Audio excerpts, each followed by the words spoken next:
Mr. Speaker, Mr. Vice President, members of Congress, the First Lady of the United States, and my fellow Americans. Less than 1 year has passed since I first stood at this podium in this majestic chamber to speak on behalf of the American people and to address their concerns, their hopes, and their dreams. That night, our new administration had already taken very swift action. A new tide of optimism was already sweeping across our land. Each day since, we have gone forward with a clear vision and a righteous mission to make America great again for all Americans. Over the last year, we have made incredible progress and achieved extraordinary success. We have faced challenges we expected and others we could never have imagined. We have shared in the heights of victory and the pains of hardship. We have endured floods and fires and storms. But through it all, we have seen the beauty of America's soul and the steel in America's spine. Each test has forged new American heroes to remind us who we are and show us what we can be. We saw the volunteers of the Cajun Navy racing to the rescue with their fishing boats to save people in the aftermath of a totally devastating hurricane. We saw strangers shielding strangers from a hail of gunfire on the Las Vegas Strip. We heard tales of Americans like Coast Guard Petty Officer Ashley Leopard, who is here tonight in the gallery with Melania. Ashley was aboard one of the first helicopters on the scene in Houston during the Hurricane Harvey. Through 18 hours of wind and rain, Ashley braved live power lines and deep water to help save more than 40 lives. Ashley, we all thank you. Thank you. We heard about Americans like firefighter David Dahlberg. He's here with us also. David faced down walls of flame to rescue almost 60 children trapped at a California summer camp threatened by those devastating wildfires. To everyone still recovering in Texas, Florida, Louisiana, Puerto Rico, and the Virgin Islands, everywhere, we are with you, we love you, and we always will pull through together, always. Some trials over the past year touched this chamber very personally. With us tonight is one of the toughest people ever to serve in this House, a guy who took a bullet, almost died, and was back to work 3.5 months later, the legend from Louisiana, Congressman Steve Scalise. I think they like you, Steve. We're incredibly grateful for the heroic efforts of the Capitol Police officers, the Alexandria Police, and the doctors, nurses, and paramedics who saved his life and the lives of many others, some in this room. In the aftermath, yes. In the aftermath of that terrible shooting, we came together, not as Republicans or Democrats, but as representatives of the people. But it is not enough to come together only in times of tragedy. Tonight, I call upon all of us to set aside our differences, to seek out common ground, and to summon the unity we need to deliver for the people. This is really the key. These are the people we were elected to serve. Over the last year, the world has seen what we always knew, that no people on earth are so fearless or daring or determined as Americans. If there is a mountain, we climb it. If there's a frontier, we cross it. If there's a challenge, we tame it. If there's an opportunity, we seize it. So let's begin tonight by recognizing that the state of our union is strong because our people are strong. And together we are building a safe, strong, and proud America. Since the election, we have created 2.4 million new jobs, including 200,000 new jobs in manufacturing alone. After years and years of wage stagnation, we are finally seeing rising wages. Unemployment claims have hit a 45-year low. And something I'm very proud of, African American unemployment stands at the lowest rate ever recorded. And Hispanic American unemployment has also reached the lowest levels in history. Small business confidence is at an all-time high. The stock market has smashed one record after another, gaining $8 trillion and more in value in just this short period of time. The great news for Americans, 401k, retirement pension, and college savings accounts have gone through the roof. And just as I promised the American people from this podium 11 months ago, we enacted the biggest tax cuts and reforms in American history. Our massive tax cuts provide tremendous relief for the middle class and small business, to lower tax rates for hardworking Americans. We nearly doubled the standard deduction for everyone. Now the first $24,000 earned by a married couple is completely tax-free. We also doubled the child tax credit. A typical family of four making $75,000 will see their tax bill reduced by $2,000, slashing their tax bill in half. In April, this will be the last time you will ever file under the old and very broken system, and millions of Americans will have more take-home pay starting next month, a lot more. We eliminated an especially cruel tax that fell mostly on Americans making less than $50,000 a year, forcing them to pay tremendous penalties simply because they couldn't afford government-ordered health plans. We repealed the core of the disastrous Obamacare. The individual mandate is now gone. Thank heaven. We slashed the business tax rate from 35% all the way down to 21%, so American companies can compete and win against anyone else anywhere in the world. These changes alone are estimated to increase average family income by more than $4,000. A lot of money. Small businesses have also received a massive tax cut and can now deduct 20% of their business income. Here tonight are Steve Staub and Sandy Keplinger of Staub Manufacturing, a small, beautiful business in Ohio. They've just finished the best year in their 20-year history. Because of tax reform, they are handing out raises, hiring an additional 14 people, and expanding into the building next door. Good feeling.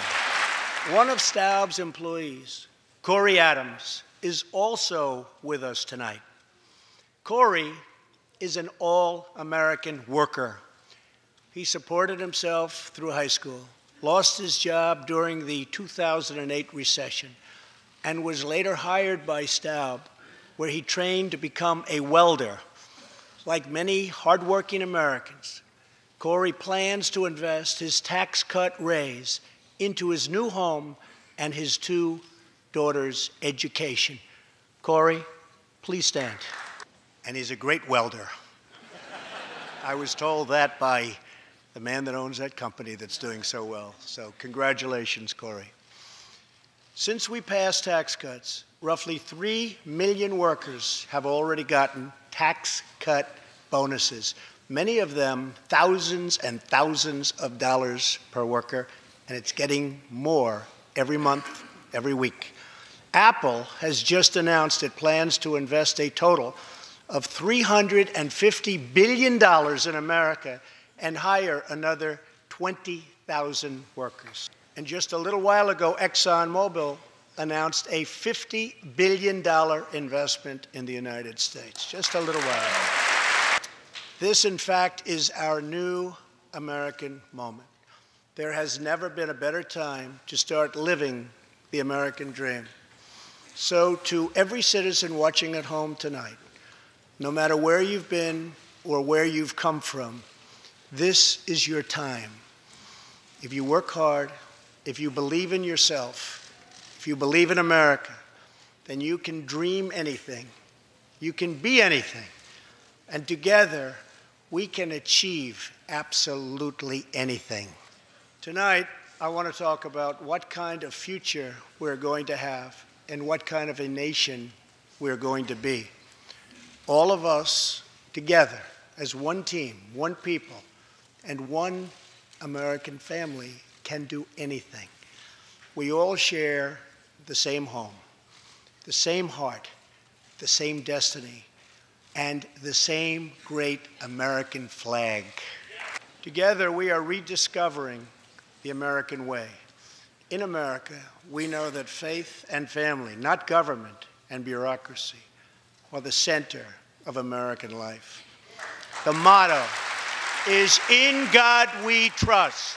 And we celebrate our police, our military, and our amazing veterans as heroes who deserve our total and unwavering support. Here tonight is Preston Sharp, a 12-year-old boy from Redding, California, who noticed that veterans' graves were not marked with flags on Veterans Day. He decided all by himself to change that and started a movement that has now placed 40,000 flags at the graves of our great heroes. Preston, a job well done. Young patriots like Preston teach all of us about our civic duty as Americans. And I met Preston a little while ago, and he is something very special that I can tell you. Great future. Thank you very much for all you've done, Preston. Thank you very much. Preston's reverence for those who have served our nation reminds us of why we salute our flag, why we put our hands on our hearts for the Pledge of Allegiance, and why we proudly stand for the national anthem. Americans love their country, and they deserve a government that shows them the same love and loyalty in return. For the last year, we have sought to restore the bonds of trust between our citizens and their government. Working with the Senate, we are appointing judges who will interpret the Constitution as written, including a great new Supreme Court justice and more circuit court judges than any new administration in the history of our country. We are totally defending our Second Amendment and have taken historic actions to protect religious liberty. And we are serving our brave veterans, including giving our veterans choice in their health care decisions. Last year, Congress also passed, and I signed, the landmark VA Accountability Act. Since its passage, my administration has already removed more than 1,500 VA employees who failed to give our veterans the care they deserve. And we are hiring talented people who love our vets as much as we do. And I will not stop until our veterans are properly taken care of, which has been my promise to them from the very beginning of this great journey. All Americans deserve accountability and respect, and that's what we are giving to our wonderful heroes, our veterans. Thank you. So tonight I call on Congress to empower every cabinet secretary with the authority to reward good workers and to remove federal employees who undermine the public trust or fail the American people. In our drive to make Washington accountable, we have eliminated more regulations in our first year than any administration in the history of our country. We have ended the war on American energy, and we have ended the war on beautiful, clean coal. We are now very proudly an exporter of energy to the world. In Detroit, I halted government mandates that crippled America's great, beautiful auto workers so that we can get Motor City revving its engines again, and that's what's happening. Many car companies are now building and expanding plants in the United States, something we haven't seen for decades. Chrysler is moving a major plant from Mexico to Michigan. Toyota and Mazda are opening up a plant in Alabama, a big one, and we haven't seen this in a long time. It's all coming back. Very soon, auto plants and other plants will be opening up all over our country. This is all news Americans are totally unaccustomed to hearing. For many years, companies and jobs were only leaving us. But now they are roaring back, they're coming back, they want to be where the action is, they want to be in the United States of America. That's where they want to be. Exciting progress is happening every single day. To speed access to breakthrough cures and affordable generic drugs, last year, the FDA approved more new and generic drugs and medical devices than ever before in our country's history. We also believe that patients with terminal conditions, terminal illness, should have access to experimental treatment immediately that could potentially save their lives. People who are terminally ill should not have to go from country to seek a cure. I want to give them a chance right here at home. It's time for Congress to give these wonderful, incredible Americans the right to try. One of my greatest priorities is to reduce the price of prescription drugs. In many other countries, these drugs cost far less than what we pay in the United States, and it's very, very unfair. That is why I've directed my administration to make fixing the injustice of high drug prices one of my top priorities for the year. And prices will come down substantially. Watch. America has also finally turned the page on decades of unfair trade deals that sacrificed our prosperity and shipped away our companies, our jobs, and our wealth. Our nation has lost its wealth, but we're getting it back so fast. The era of economic surrender is totally over.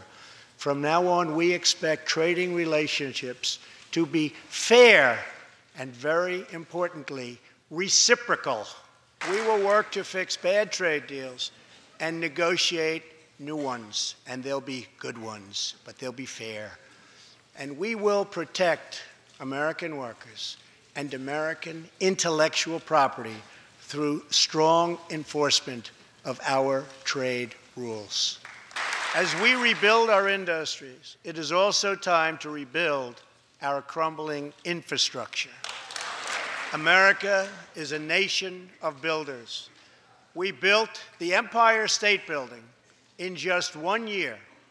Isn't it a disgrace that it can now take 10 years just to get a minor permit approved for the building of a simple road?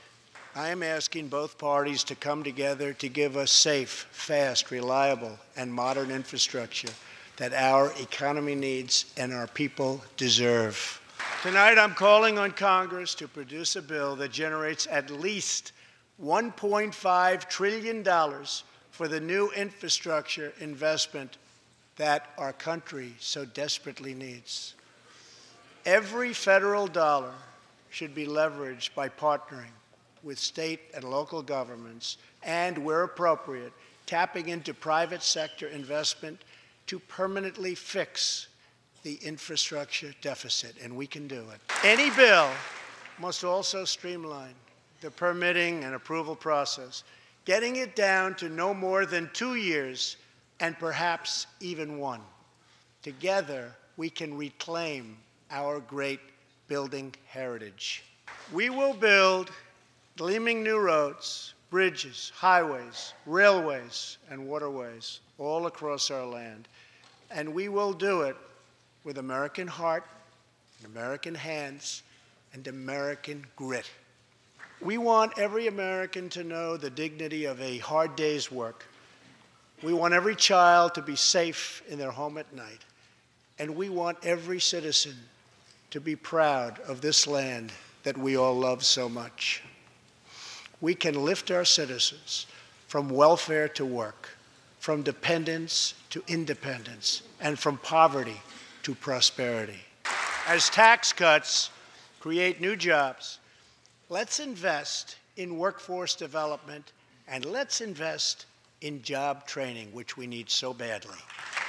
Let's open great vocational schools so our future workers can learn a craft and realize their full potential. And let's support working families by supporting paid family leave. As America regains its strength, opportunity must be extended to all citizens.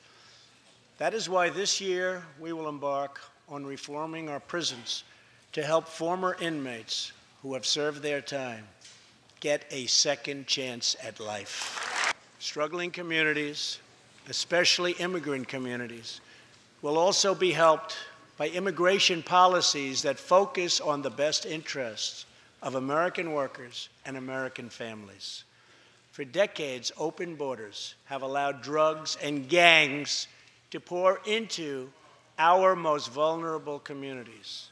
They've allowed millions of low-wage workers to compete for jobs and wages against the poorest Americans. Most tragically, they have caused the loss of many innocent lives. Here tonight are 2 fathers and 2 mothers, Evelyn Rodriguez, Freddie Cuevas, Elizabeth Alvarado, and Robert Mickens.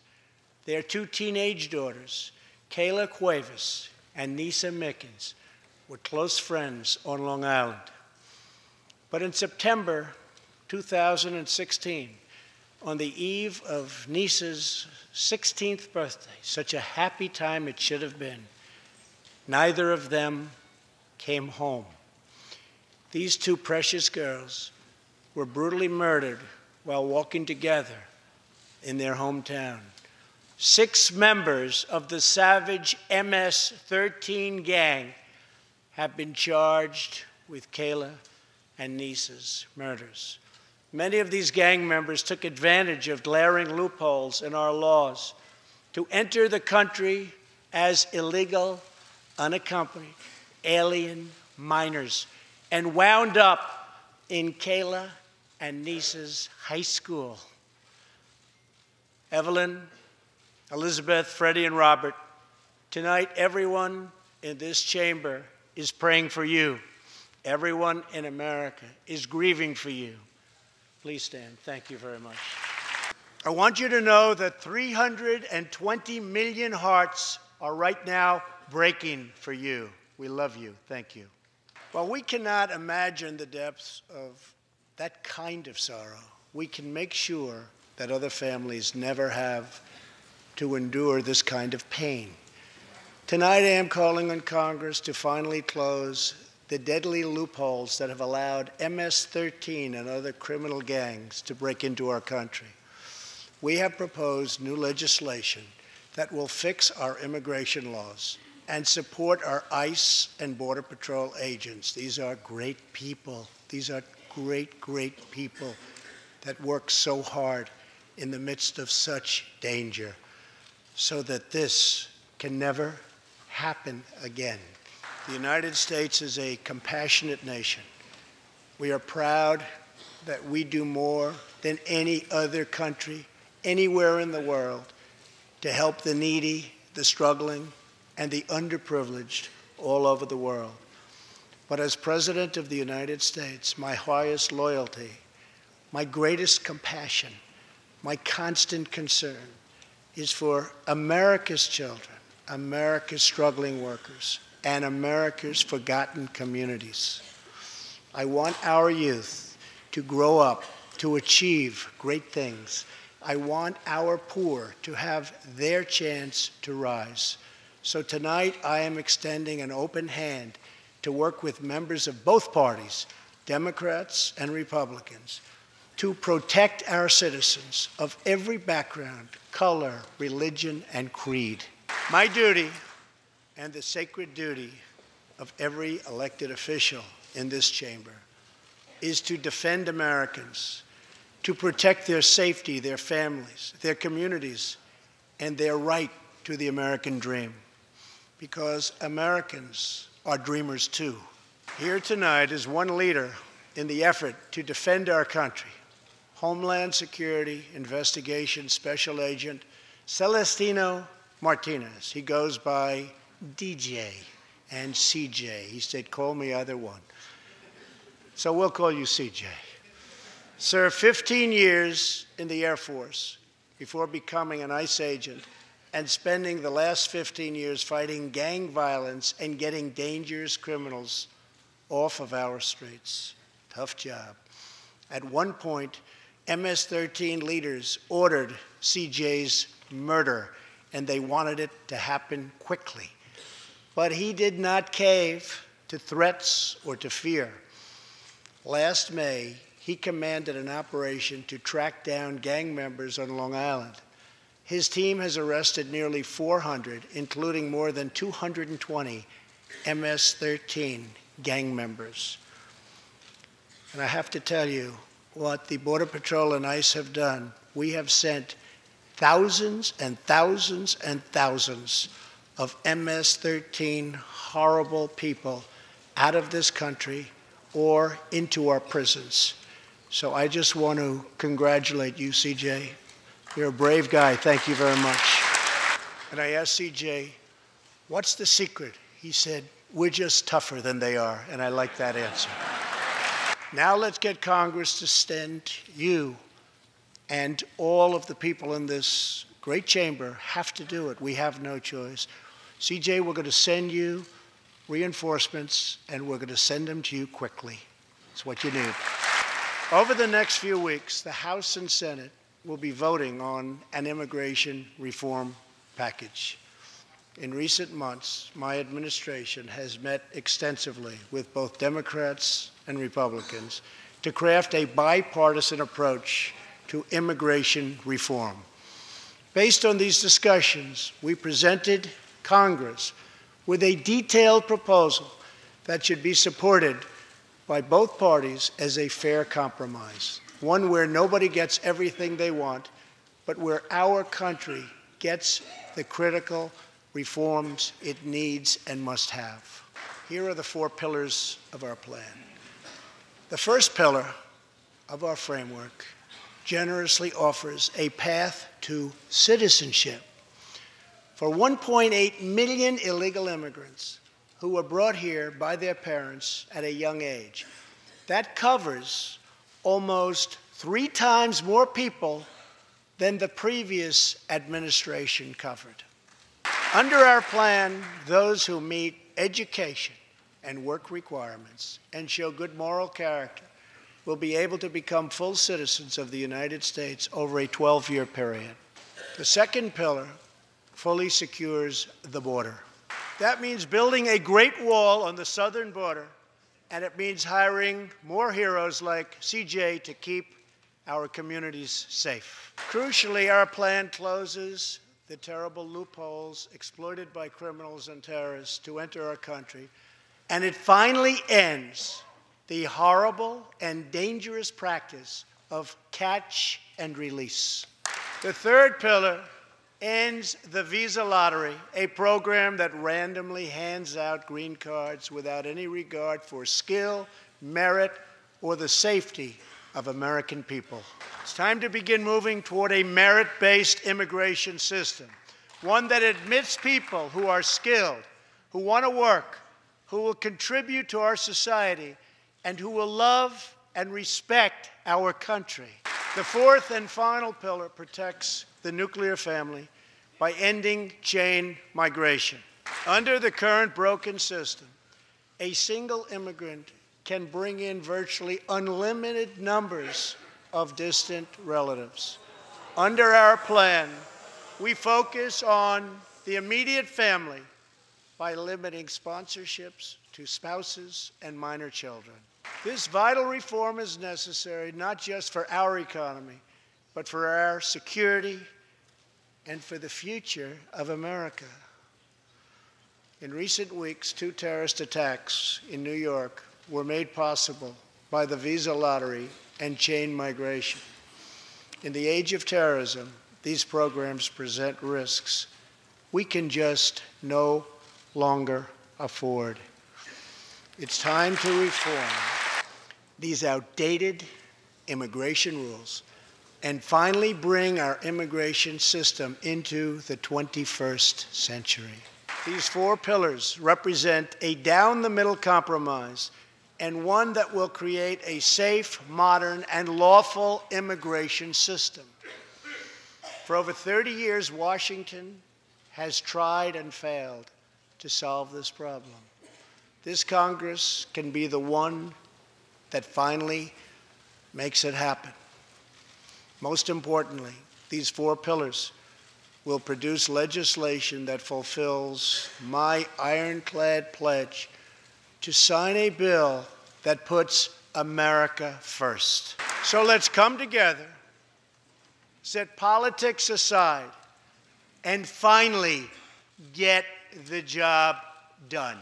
These reforms will also support our response to the terrible crisis of opioid and drug addiction. Never before has it been like it is now. It is terrible. We have to do something about it. In 2016, we lost 64,000 Americans to drug overdoses, 174 deaths per day, 7 per hour. We must get much tougher on drug dealers and pushers if we are going to succeed in stopping this scourge.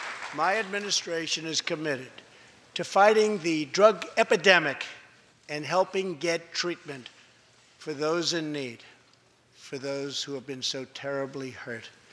The struggle will be long and it will be difficult, but as Americans always do, in the end, we will succeed, we will prevail. As we have seen tonight, the most difficult challenges bring out the best in America. We see a vivid expression of this truth in the story of the Holetz family of New Mexico. Ryan Holetz is 27 years old, an officer with the Albuquerque Police Department. He's here tonight with his wife, Rebecca. Last year, Ryan was on duty when he saw a pregnant, homeless woman preparing to inject heroin. When Ryan told her she was going to harm her unborn child, she began to weep. She told him she didn't know where to turn, but badly wanted a safe home for her baby. In that moment, Ryan said he felt God speak to him. "You will do it because you can." He heard those words. He took out a picture of his wife and their 4 kids. Then he went home to tell his wife, Rebecca. In an instant, she agreed to adopt. The Holetz named their new daughter Hope. Ryan and Rebecca, you embody the goodness of our nation. Thank you. As we rebuild America's strength and confidence at home, we are also restoring our strength and standing abroad. Around the world, we face rogue regimes, terrorist groups, and rivals like China and Russia that challenge our interests, our economy, and our values. In confronting these horrible dangers, we know that weakness is the surest path to conflict, and unmatched power is the surest means to our true and great defense. For this reason, I am asking Congress to end the dangerous defense sequester and fully fund our great military. As part of our defense, we must modernize and rebuild our nuclear arsenal, hopefully never having to use it, but making it so strong and so powerful that it will deter any acts of aggression by any other nation or anyone else. Perhaps someday in the future there will be a magical moment when the countries of the world will get together to eliminate their nuclear weapons. Unfortunately, we are not there yet, sadly. Last year, I also pledged that we would work with our allies to extinguish ISIS from the face of the earth. 1 year later, I am proud to report that the coalition to defeat ISIS has liberated very close to 100% of the territory just recently held by these killers in Iraq and in Syria and in other locations as well. But there is much more work to be done. We will continue our fight until ISIS is defeated. Army Staff Sergeant Justin Peck is here tonight. Near Raqqa last November, Justin and his comrade, Chief Petty Officer Kenton Stacy, were on a mission to clear buildings that ISIS had rigged with explosive so that civilians could return to that city, hopefully soon and hopefully safely.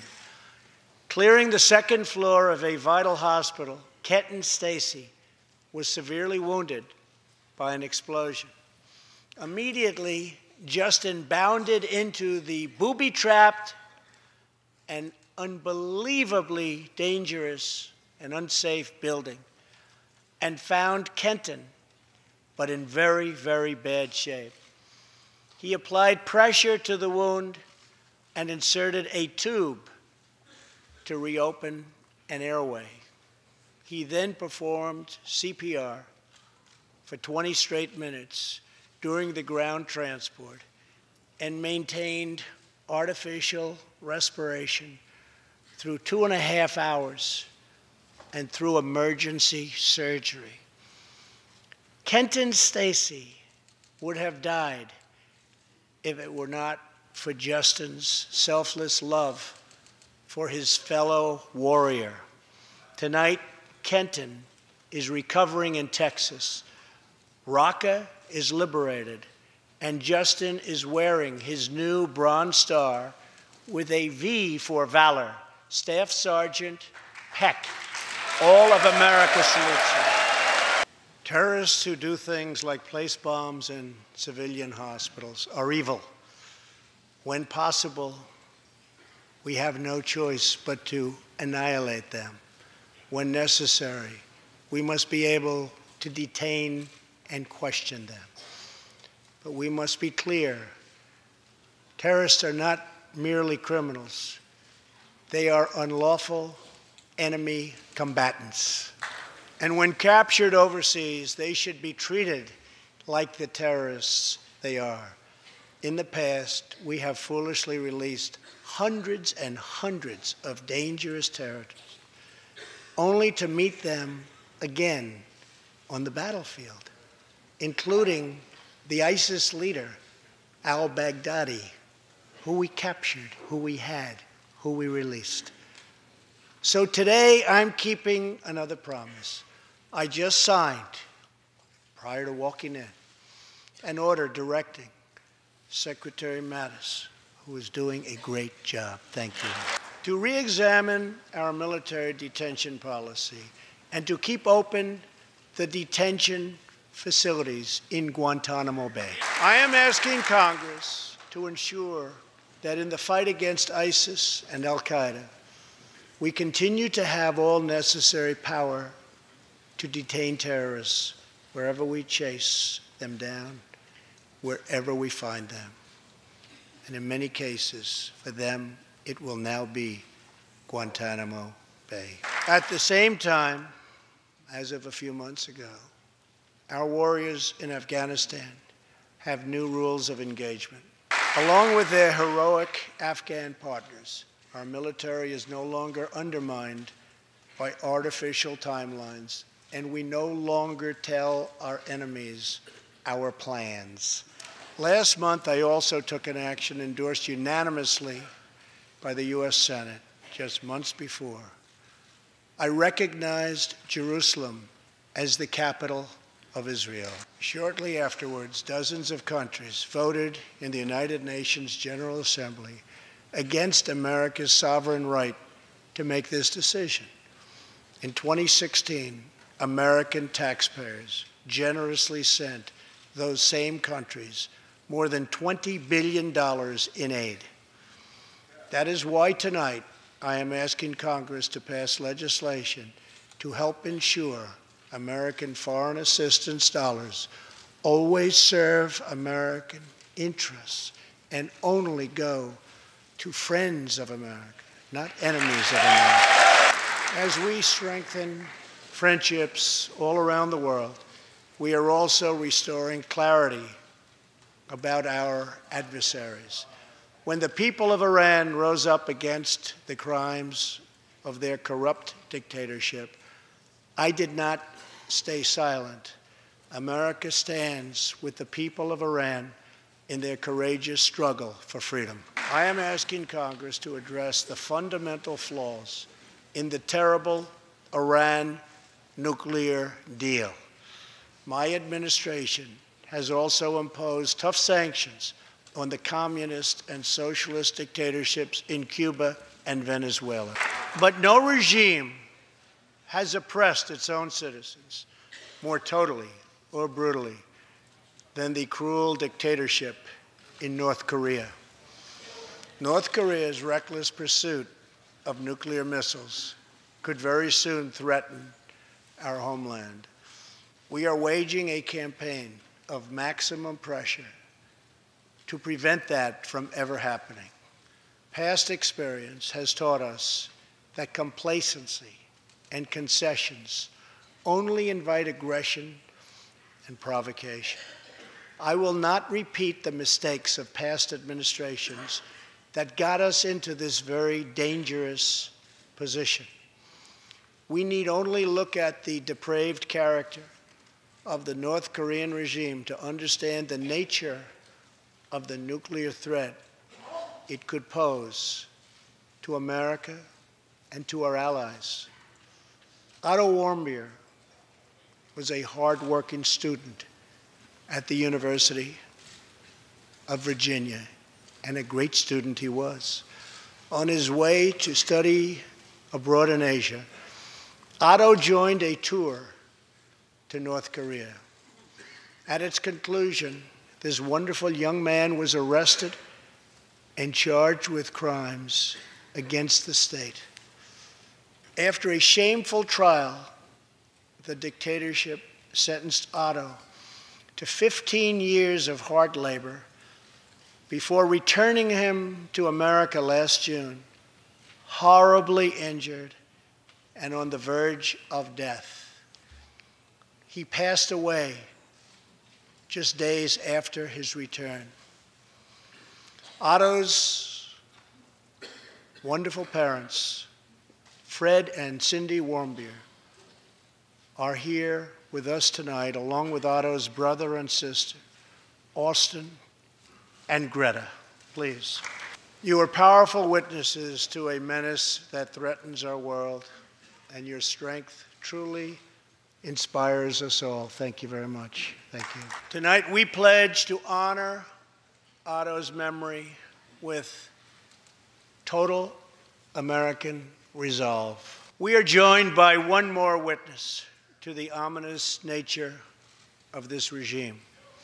His name is Mr. Ji Sung-ho.